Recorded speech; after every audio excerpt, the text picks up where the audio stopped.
Hey guys, I hope I am loud and clear. So today is gonna be a session where we are gonna deploy um, a static website to S3. So for that, first of all, we need to go to AWS Management Console basically, and obviously I have login, so I'm getting this page. In case if you are not logged in, just sign in and you will be able to see this home page. So let me check if it is recording once. Yeah, it's good, right? Okay. So here you will be seeing a search bar. So type S3 over here and choose S3, right? So after choosing S3, there will be an option called create bucket. You can click on that create bucket, and this bucket name should be unique. So I'm choosing something like reverse kind of bucket. So this bucket is there, and I'll also tell you about like cases disabled and enabled. So here we'll put all the default settings, and we'll see what is the error that we get if we put all the default settings. So nothing much. I am opening this window and I'm just saying create bucket. Everything is by default, and I'm giving a bucket name which should be unique, and I'm giving all the default settings. So I'll create this bucket. Let's see what happens. So the bucket is now created. Let me go to Amazon S3 and go to buckets. So if you can see here, the bucket is here, and if you open this bucket, it is like you can assume as like this bucket as folder, and in this folders we'll have a lot of files, and in that folder also we can have like lot of folders, right? So let me upload a basic file.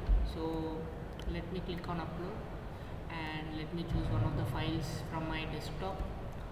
So let me go to index, and let me select the upload. This is for specific thing I have done. So let me upload this. So this is a txt file, and I'm just nothing much, I'm not changing anything. So I need by default upload file, and just I'm clicking on upload. So when you click on upload, it will take some time, and as you can see, the file is uploaded now. So you can go to buckets and open this bucket. So here you will be able to see the object. So what we call a bucket, like a folder as a bucket and a file as an object.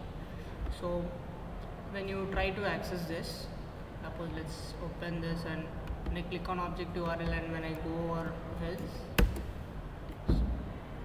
so here you can see that the access is denied, right?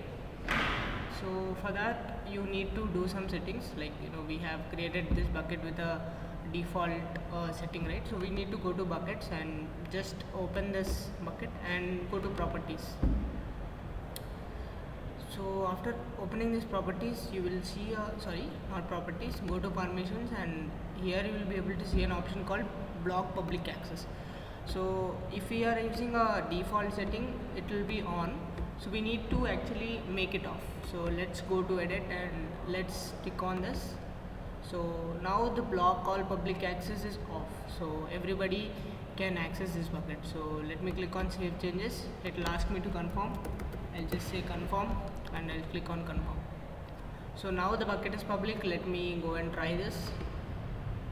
Oh, still it is showing access denied. So the problem is that although we have made this bucket as public, the files in the bucket are still private. So for that we need to go to this object and click on this object and go to actions and make public using ACL. See here, if you are going with default settings, we have seen something like ACLs. So let me show you that. Again, go to permissions, and here you will see something called as object ownership. So click on edit and make it ACS enabled, and click on I acknowledge and save changes. So once you make this, when you again come to object, so when you click on this and when you click on actions, you will see an option called make public using ACL. So when you click on that, the object will become public. So now let me check this, and there we go. This private private object is made public, and right now the public, the object and the bucket is public, right? So I think this is clear, and in the next video we'll also be seeing how to deploy a static website to S3. So until then, bye bye.